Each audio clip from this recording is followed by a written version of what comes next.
All right, let's talk about one of the biggest mysteries of the 20th century. Picture this, June 30th, 1908. You're deep in the Siberian wilderness, and suddenly, the sky just falls. The largest explosion in recorded history flattens a forest the size of a modern city. And for more than 100 years, this event has been the source of some of the most intense scientific debate and, you guessed it, some seriously wild speculation. So, to really get a feel for what happened, let's start with the people who were actually there. One witness, a man named Chuchan, said he saw a wonder. He said trees were falling, as if there was a second sun.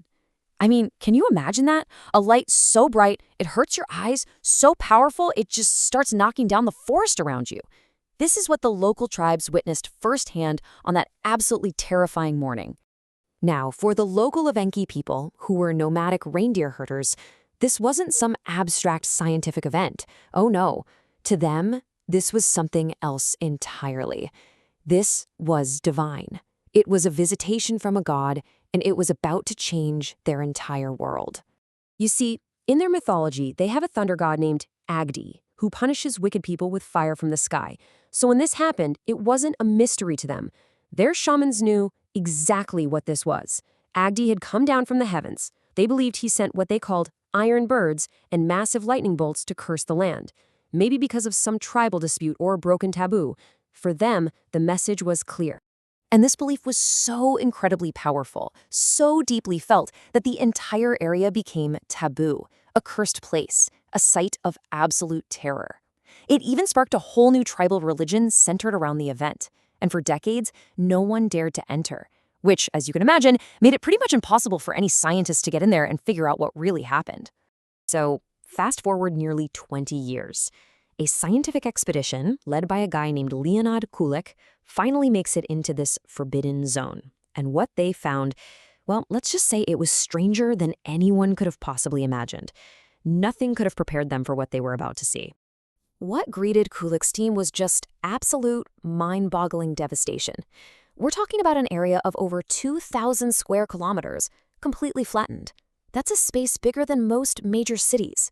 And within that space, an estimated 80 million trees were just snapped and thrown to the ground like they were nothing more than tiny toothpicks. So naturally, Kulik and his team were looking for one thing, a giant crater, right? That's the smoking gun. It had to be a huge meteorite impact. But there wasn't one. Nothing. Just this creepy, silent, flattened forest. And that became the central mystery, the big question that would stump scientists for generations. And the scene was just so bizarre. Look at this. You have this massive, almost butterfly-shaped area where all the trees are knocked down, their trunks all pointing away from a single central point. That makes sense, right? But then you get to the very epicenter, ground zero, and the trees there are still standing. They're scorched, stripped of every single branch and leaf, but they're standing upright, like a forest of creepy, silent telephone poles. How does that happen? Okay, so that weird evidence, no crater but standing trees at the center, it could only mean one thing.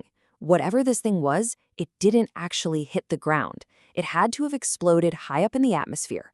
So the question then becomes, what was it? Well, scientists basically narrowed it down to two main suspects from outer space. So you have Team Comet versus Team Asteroid. Here's the breakdown. A comet, which is basically a giant, dirty snowball of ice and dust, would totally vaporize in an explosion, which explains why there's no crater. Makes sense. But comets are also pretty fragile, so it might have broken up way too high in the atmosphere to do that much damage on the ground. Then you have the asteroid theory. Asteroids are dense and rocky, and scientists actually found tiny little spheres in the tree resin that were packed with nickel and iron. That's a classic signature of an asteroid. But again, if it was a rocky asteroid, shouldn't there be at least some bigger pieces left? And they've never found any. This brings us to the key concept here, something called a meteor airburst. This is the scientific explanation that finally unlocks that whole no crater mystery. Basically, an object comes screaming into our atmosphere, the pressure builds up like crazy, and then boom, it violently explodes miles above the ground. All that destructive energy is released as a massive shockwave that radiates downwards. And the crazy thing is, this isn't just a guess anymore. With modern supercomputers, we can run simulations of the event. And guess what? The models show that a stony asteroid, exploding about 5 to 10 kilometers up, produces the exact pattern of damage seen at Tunguska. It perfectly explains both the flattened trees pointing outwards and that eerie telegraph forest of branchless trees left standing right underneath the blast. But, it took a long, long time to get to that scientific consensus. For decades, there was no smoking gun. And when you have a mystery this huge and this strange, a lack of hard proof is basically an open invitation for people's imaginations to run absolutely wild. And boy, did they ever. This thing became a total magnet for fringe theories. People started asking, was it an alien spaceship that crashed? Maybe a tiny black hole that just zipped right through the Earth? Some even thought it was a particle of antimatter colliding with our atmosphere. And my personal favorite, a secret weapons test by none other than Nikola Tesla. Maybe a death ray that got a little out of control. It's not just fringe theories, though. This mystery has totally seeped into our popular culture. We're talking dozens of sci-fi novels. It inspired the classic film Stalker. It's shown up in video games. There was even an energy drink. Heck, the Russians even named one of their anti-aircraft missile systems the Tunguska. That's when you know you've made it. So, okay, it's a great story, but why are we still talking about it? Why does an event that happened over 100 years ago in the middle of nowhere still matter so much today, beyond all the sci-fi and speculation? Well, because it was a massive wake-up call for humanity. You can literally trace a line from the Tunguska Event in 1908 to that first expedition to the computer models of the 90s. And then in 2013, we all saw a much smaller version happen over Chelyabinsk, Russia, thanks to all those dashboard cameras. That really drove the point home, and it's why the UN now calls June 30th, the anniversary of Tunguska, International Asteroid Day. It's all about raising awareness. The biggest takeaway really is this. Tunguska completely changed how we see our place in the universe.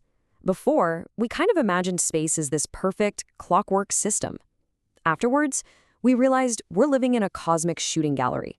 It proved that these impacts aren't just things that happen to the dinosaurs. They are a very real and very present danger. So it seems like the central mystery is solved. The science is pretty clear that it was a stony asteroid that blew up in midair. But the real legacy of Tunguska isn't just solving the puzzle. It's the question it forces us to ask ourselves. A question that's just as important now as it was back in 1908. We know what happened. The real question is, are we ready for the next one?